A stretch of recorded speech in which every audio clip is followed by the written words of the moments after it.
If you currently own a property and you're looking at buying and selling at the same time, but you don't know how to do it, this video might be really helpful for you. We're going to talk about the 3 different ways that you can buy and sell at the same time.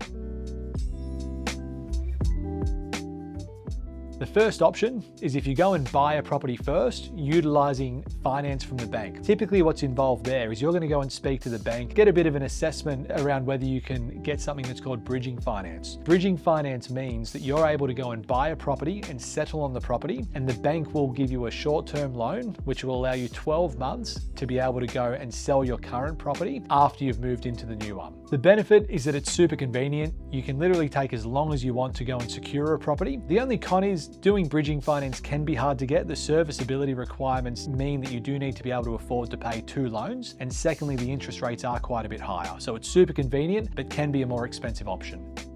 The second option is buying something first and then selling your property during the settlement period. What's involved there is you're going to go and purchase a property. You're going to go and put down a 10% deposit, and you're going to negotiate a 90 or 120 day settlement. Now, during that settlement time, you're going to need to get your property on the market, sold and settled.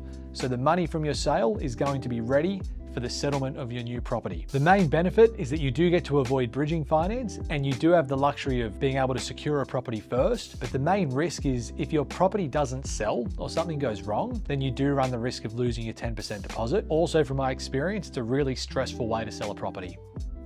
The third option involved is selling first, buying second, which is what we call a relocation sale. Basically, a relocation sale means you get your house on the market and we secure a buyer first. But instead of moving out in the typical 6-week time frame, we negotiate a 3 or a 4-month settlement period, which gives you ample time to be able to find and secure the next property.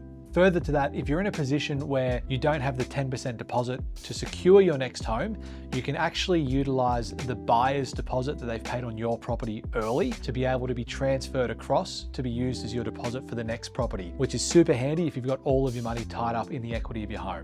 And lastly, if you feel like a 3 or 4 month settlement isn't enough, another option could be that we could ask the purchaser for a rent back, which means you stay living in the property and you'll just pay market value rent until you've found another property to move into. The relocation sale tends to suit my clients really well who want to avoid bridging finance, avoid a bit of stress in buying first, or who don't have the capacity to pay a 10% deposit up front. The only disadvantage is you don't get to buy first.